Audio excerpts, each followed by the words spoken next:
Vous avez bien fait de choisir Mondico Télévision pour vous informer.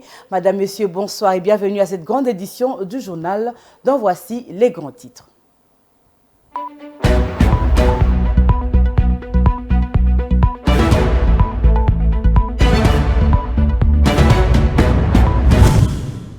Après les vendredis 19, date du début de la publication, la suite de résultats tant attendus des épreuves d'examen d'État édition 2023 sont disponibles depuis ce lundi 21 août pour 6 provinces éducationnelles du pays. Il s'agit du Kwango, du Maïndombe, du Lualaba, du Kasaï oriental, de Kinshasa Plateau et de Kinshasa Funa. Le député provinciaux et autres personnalités du Nord Kivu et de l'Ituri, présents à Kinshasa pour le travaux de la table ronde sur l'état de siège, ont déposé une requête commune en vue d'une prorogation de 2 semaines du délai de l'opération de dépôt des candidatures pour la députation provinciale.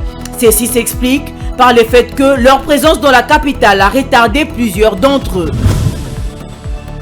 Le regroupement politique AABG, Action Audible pour la Bonne Gouvernance, a effectué sa sortie officielle à Mbujimayi, chef-lieu de la province du Kasaï oriental, après la province d'Itanganyika, conduite par son président Toussaint Mangala.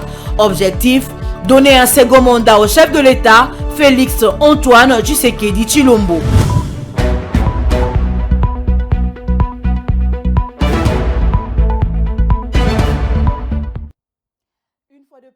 Bienvenue dans ce journal. Ça y est, le ministère de l'enseignement primaire, secondaire et technique a publié le résultat de l'examen d'État édition 2022-2023 des 6 provinces éducationnelles telles que prévues ce lundi 21 août. Il s'agit de Kinshasa Funa, Kinshasa Plateau et 4 autres provinces.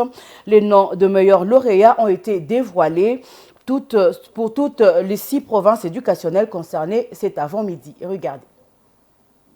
Tel qu'annoncé, la publication de résultats de l'examen d'État, session 2022-2023, est effective ce lundi 21 août 2023 dans la province éducationnelle de Kinshasa Funa et Kinshasa Plateau, ainsi qu'au Kwango 1, Maïndombe 2, Lualaba 2, Kasaï oriental 1. Le ministère de l'enseignement primaire, secondaire et technique renseigne que le résultat de ces lauréats des provinces éducationnelles sont déjà disponibles. Comme annoncé, lors de la réunion entre le ministre de tutelle et les membres du jury national, tous les résultats seront publiés avec l'intervalle de 2 jours pour chaque 6 provinces éducationnelles pour éviter la saturation de réseaux des sociétés de téléphonie cellulaire chargées de le rendre public. Cette publication vient mettre un terme à une série de spéculations qui ont fait couler encre et salive au sein de l'opinion faisant état d'un refus des corrections des items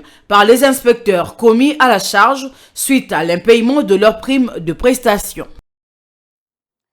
Et puis le président Félix Antoine Tshisekedi Tshilombo a inauguré le samedi 19 août 2023 le premier hôtel du groupe hôtelier Hilton, situé au cœur du centre d'affaires de la commune de la Gombe dans la ville de Kinshasa. Cet événement a vu la présence du Premier ministre Sama Lukonde, du propriétaire de l'hôtel Harish Jacques Tani, ainsi que de nombreuses personnalités tirées sur les volets. Retour en images sur l'activité. Le chef de l'État a inauguré officiellement le samedi 19 août 2023 l'hôtel Hilton dans la ville de Kinshasa, situé sur l'avenue Wagenia dans la commune de la Gombe. Hilton Kinshasa est le premier hôtel du groupe hôtelier Hilton dans la ville qui compte 178 chambres dont 13 suites, 11 salles de réunion, 2 restaurants, 3 bars, une piscine et d'autres espaces répondant aux standards internationaux de cette prestigieuse chaîne d'hôtellerie. Accompagné de nombreux officiels, le président de la République Félix Antoine Tshisekedi a visité les lieux, ce qui l'a permis de se faire une idée précise de ce très beau cadre. Le directeur général de l'hôtel, Marc Frère, a déclaré devant le chef de l'État que cette inauguration est une célébration du développement économique de Kinshasa et de l'ouverture de nouvelles opportunités pour les habitants et les visiteurs de cette magnifique ville. Il a également souligné que l'ouverture de cet hôtel représentait un pas en avant pour l'économie et la communauté congolaise. Ce projet a créé plus de 350 emplois directs et 500 emplois indirects. Le ministre congolais du Tourisme, pour sa part, s'est prononcé pour l'expansion de ce groupe hôtelier sur le territoire national. L'équipe managériale considère cet hôtel de 14 étages comme le plus beau, le plus moderne et le plus sécurisé de la sous-région d'Afrique centrale. À noter que l'hôtel Hilton Kinshasa s'ajoute aux 5600 hôtels que comprend ce groupe hôtelier à travers le monde, dont 43 dans le continent africain. Restons toujours avec les activités du chef de l'État. Le chapiteau du Palais du Peuple abrite du 19 au 24 août courant les assises du premier conclave du génie scientifique congolais. Le samedi, jour de l'ouverture par le chef de l'État Félix Tshisekedi Tshilombo, à l'occasion a été offerte aux chercheurs et savants de la République démocratique du Congo de présenter leurs inventions au président de la République qui a visité chaque stand avec une attention particulière cas de la première voiture électrique fabriquée par une jeune Congolaise. Ambiance de la cérémonie. C'est une grande première pour les sciences et la créativité utiles en République démocratique du Congo, avec l'ouverture le samedi 19 août 2023 par le chef de l'État en personne, Félix Antoine Tshisekedi Tshilombo, qui a démontré tout son intérêt particulier au premier conclave du génie scientifique congolais tenu sous le chapiteau du Palais du Peuple. C'est donc avec une immense joie que je salue chaleureusement les centaines de chercheurs, inventeurs et innovateurs présents et absents, basés au pays, tout comme ceux de la diaspora, qui ont pris inscription à ce conclave afin d'exposer les fruits de leurs recherches. Tous s'emploient à chercher et à trouver des solutions aux problèmes socio-économiques de leur mère patrie. De manière particulière, je m'empresse à présenter à travers ma personne les chaleureuses félicitations de la nation tout entière à nos chercheurs de la diaspora qui ont pris inscription à ce conclave afin d'exposer les fruits de leurs recherches. Je ne saurais ne pas mettre en exergue la brillante participation de la jeunesse congolaise à ce conclave.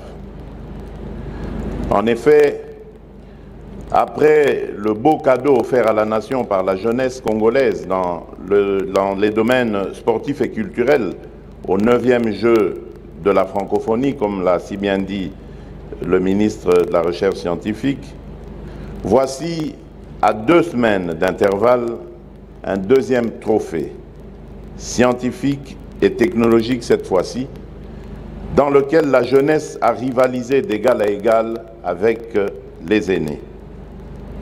Au nom du peuple congolais, je félicite cette jeunesse scientifique qui s'adonne à la recherche, à l'invention et à l'innovation pour la dignité et la prospérité de notre pays. Ces assises hautement technologiques visent à promouvoir les innovations et inventions fabriquées exclusivement en RDC par des chercheurs et savants congolais qui se sont surpassés, hommes et femmes, pour émerveiller et surprendre tous les publics. Sous la tutelle du ministère de la Recherche scientifique qui se réserve devant l'histoire et la volonté du chef de l'État à devoir garantir une assistance, une protection, la promotion et surtout le mérite financier à toutes ces initiatives privées qui caractérisent la crème de l'intelligentsia scientifique savante congolaise. Tshisekedi n'a pas tari d'éloges en visitant tous les stands, en échangeant avec les exposants, chacun au fait d'une surprenante invention ou initiative, cas de l'une des 2 voitures électriques fabriquées par une jeune ingénieure congolaise qui fait la fierté du génie national. Le problème reste toujours le même. Le problème reste toujours... Il faut soigner un peu l'esthétique. Parce que si moi je dois conduire ça... Quelqu'un peut vous conduire? Attention. Ok, s'il vous plaît. Ici, ça va. Ici, il y a assez d'espace.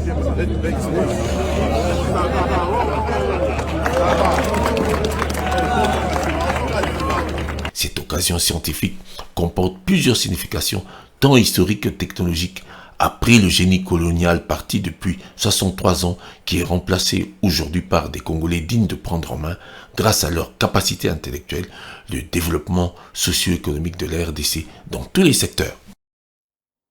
Changeons de chapitre à présent pour parler processus électoral. Le député provincial du Nord Kivu et des Lituri plaide pour la prorogation du délai de dépôt de candidature à la députation provinciale, étant donné que beaucoup de candidats étaient à Kinshasa pour participer à la table ronde sur l'évaluation de l'état de siège dans ces deux provinces. Jocelyne Massiala pour les détails.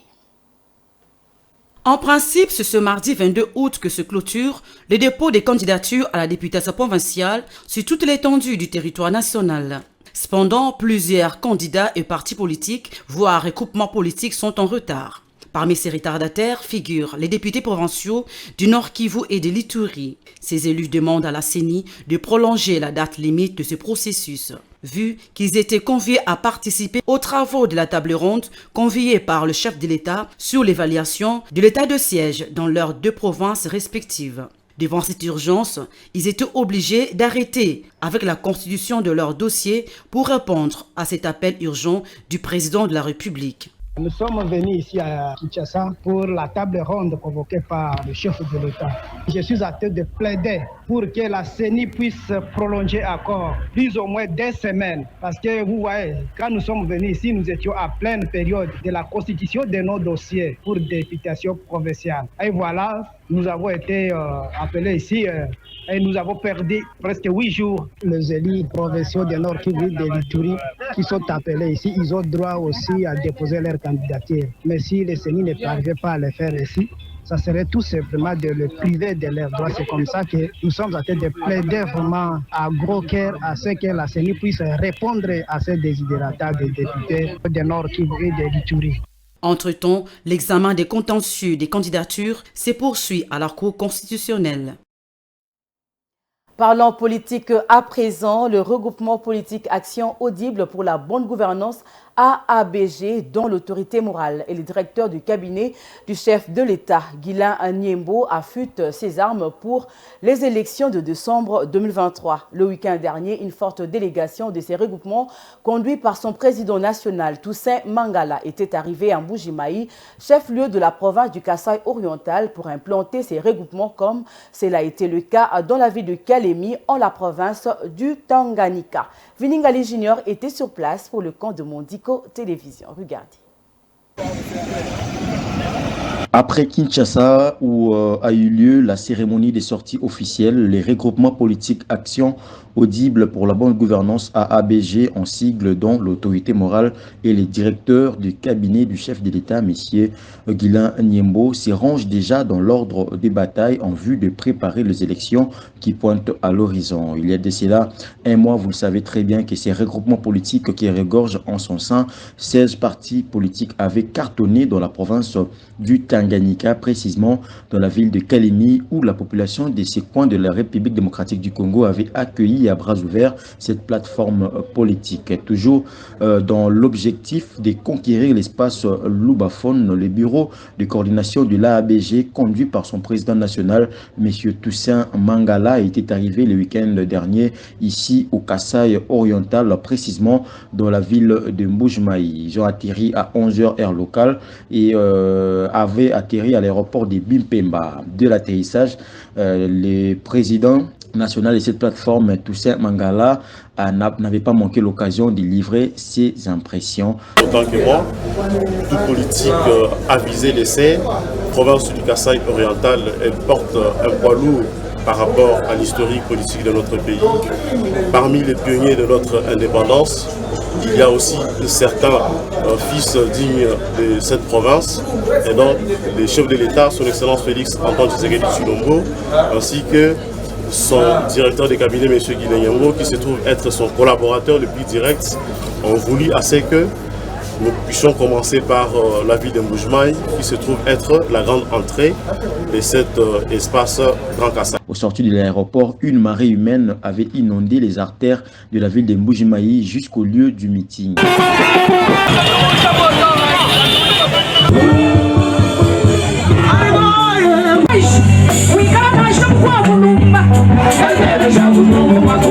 Et cette situation est en train de mettre en difficulté tous les projets de développement à travers cette province.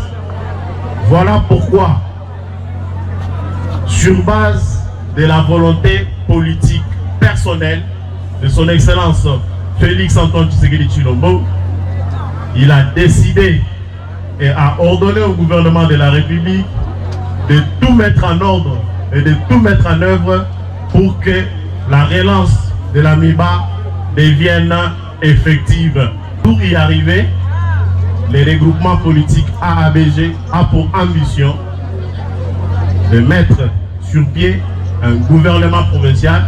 Cela va se faire par le fait d'avoir des députés provinciaux qui vont nous permettre non seulement d'avoir un gouverneur de province ici, dans la province du Kasaï oriental, mais aussi de pouvoir constituer librement un gouvernement provincial au sein duquel il n'y aura pas de guéguerres politiciens entre les institutions provinciales, d'une part, le gouvernorat des provinces, ainsi que l'Assemblée provinciale du Kasaï oriental. À noter également que le regroupement politique Action Audible pour la bonne gouvernance se lance dans la conquête de toutes les 26 provinces après Mbujimayi, cap vers la province du Congo central. C'était donc Viningali depuis Mbujimayi dans la province du Kasaï oriental pour les comptes du Mondiko Télévision. Merci beaucoup à Viningali Junior, notre envoyé spécial à Mbujimayi. Nous y reviendrons avec force détail dans nos prochaines éditions. Territoire en quête d'État à un État maître du territoire pour une nouvelle Constitution de la République démocratique du Congo et les thèmes d'une conférence débat animée par le professeur émérite de l'Université de Kinshasa, l'historien Isidore Ndaiwel, le samedi 19 août dans l'enceinte du centre culturel Boboto dans la commune de la Gombe. L'objectif de cette démarche est de proposer une réforme constitutionnelle quant à la durée des mandats électoraux à différents échelons. Images et commentaires. Le professeur Isidore Ndaiwele plaide pour la mise en place d'une nouvelle constitution en République démocratique du Congo. C'est un projet qu'il porte et qui fait surface à 4 mois des élections. Samedi dernier à Kinshasa, il a animé une conférence autour du thème du territoire en quête d'État à l'État maître du territoire pour une nouvelle constitution de la RDC. Ces chercheurs et historiens ont une nouvelle fois démontré que la République démocratique du Congo, depuis sa création au lendemain de la conférence de Berlin est sous menace d'éclatement. La cause essentielle a toujours été les convoitises de ces ressources naturelles tant revendiquées par l'économie mondiale à toute époque. Mais depuis la fin de la guerre froide, ces dangers s'est amplifiés à cause des mutations intervenues dans la vie internationale. Il existe d'après M. Ndaiwel une manière plus sûre de résister à ces menaces d'implosion à l'interne et balkanisation sous commande externe. Pour relever les défis, il faut réaliser des réformes audacieuses indispensables dont l'adoption d'une nouvelle constitution tient compte de ces impératifs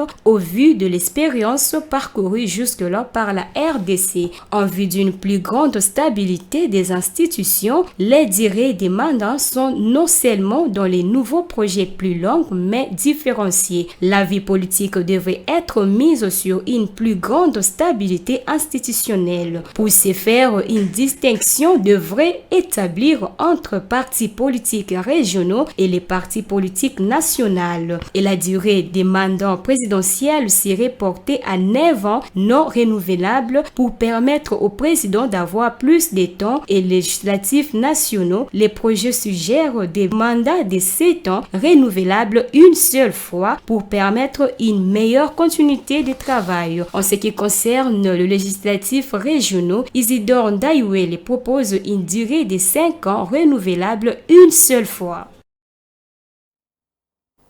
Tout à fait autre chose. Le bourgmestre de la commune de Selembao, maître Mathias Womoumou et son adjoint, maître Claudion Moïna-Bawa, ont organisé une audience publique le vendredi dernier dans leur juridiction. Cette action a vécu au terrain Maïmbi, situé au quartier Délibération, pour juger Sikuluna, auteur de plusieurs faits criminels. Rose Kindela et Vitim Panzo.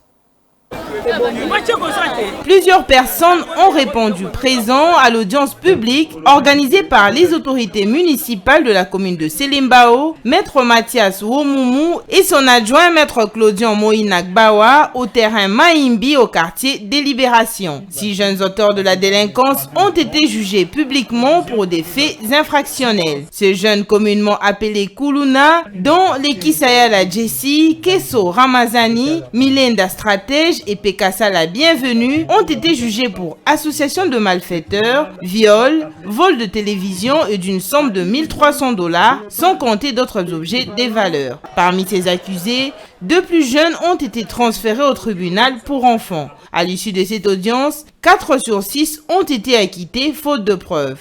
À en croire le bourgmestre Maître Mathias Womoumou, cette audience doit servir d'exemple. Nous tous nous inclinons devant la décision judiciaire. On les a arrêtés, on les a déférés devant le parquet. Le parquet a jugé bon de les juger à procédure de flagrance. Et le parquet est venu, le tribunal des grandes instances de Kinshasa, Kalam, est venu les juger à procédure de flagrance, mais on les a acquittés.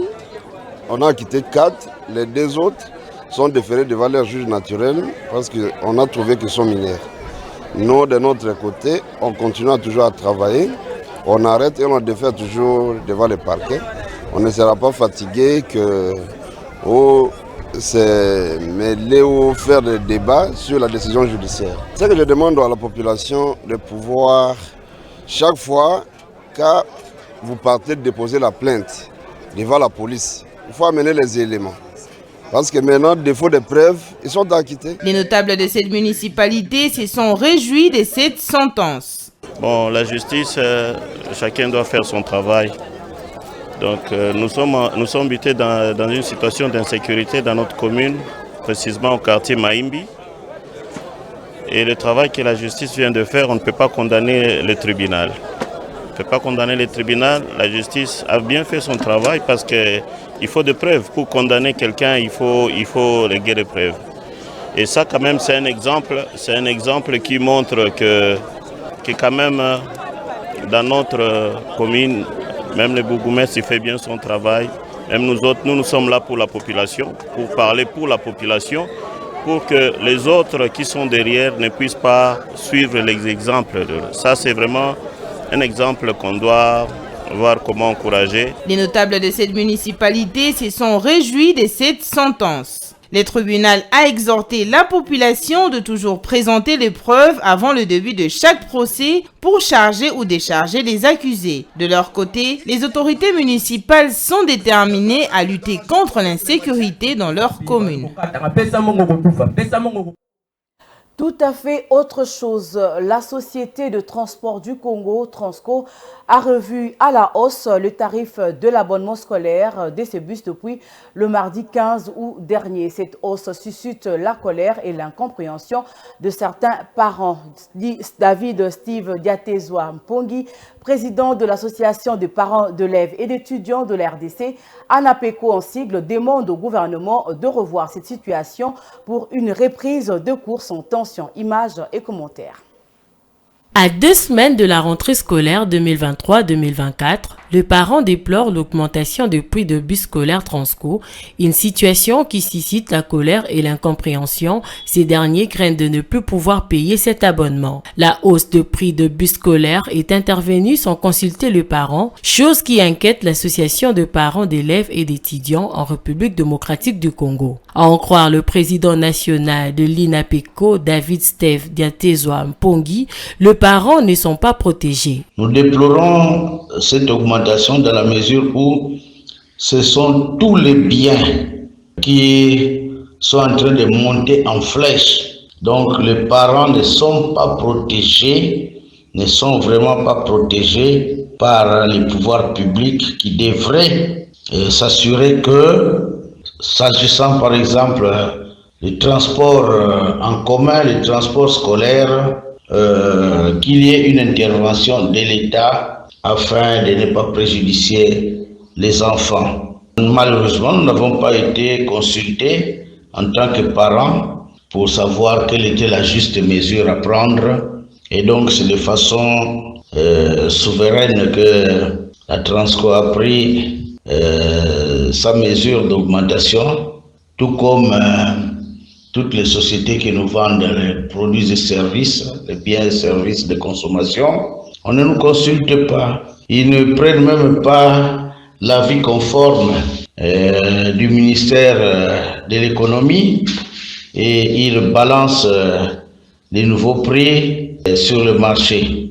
Eh bien, cette augmentation aura vraiment un impact dans le budget de nos ménages.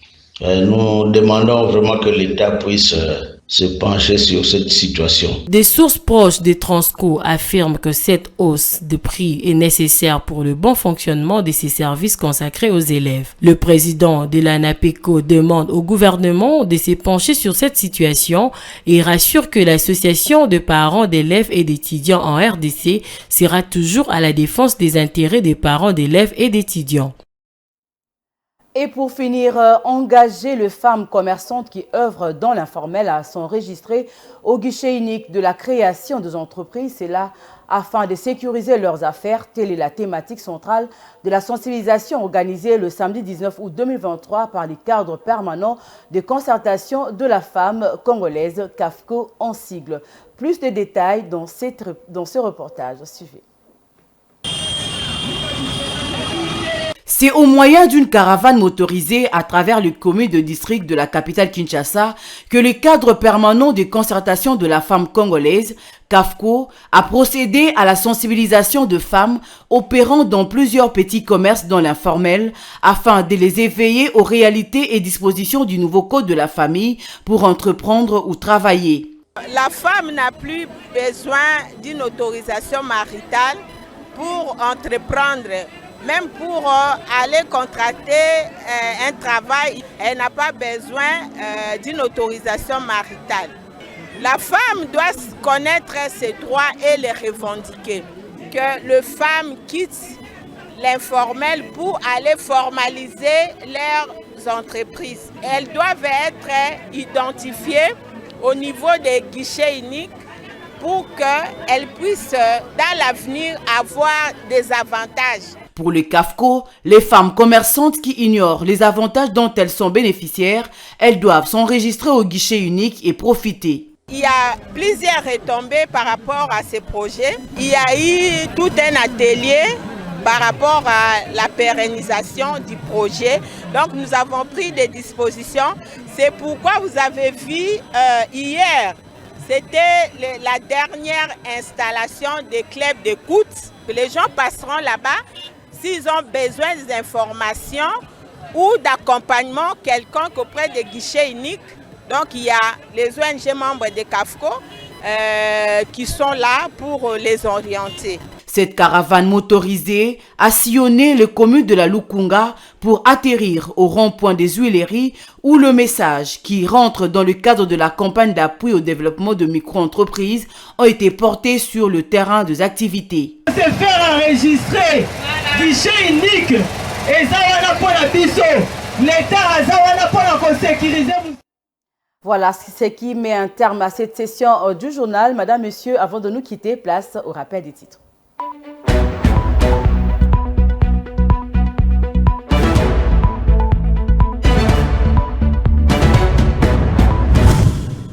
Après les vendredis 19, date du début de la publication, la suite de résultats tant attendus des épreuves d'examen d'État édition 2023 sont disponibles depuis ce lundi 21 août pour 6 provinces éducationnelles du pays. Il s'agit du Kwango, du Maïndombe, du Lualaba, du Kasaï oriental, de Kinshasa Plateau et de Kinshasa Funa. Le député provinciaux et autres personnalités du Nord Kivu et de l'Ituri, présents à Kinshasa pour le travaux de la table ronde sur l'état de siège, ont déposé une requête commune en vue d'une prorogation de 2 semaines du délai de l'opération de dépôt des candidatures pour la députation provinciale. Ceci s'explique par le fait que leur présence dans la capitale a retardé plusieurs d'entre eux. Le regroupement politique AABG, Action Audible pour la bonne gouvernance, a effectué sa sortie officielle à Mbujimayi, chef-lieu de la province du Kasaï oriental, après la province du Tanganyika conduite par son président Toussaint Mangala. Objectif, donner un second mandat au chef de l'État, Félix Antoine Tshisekedi Tshilombo.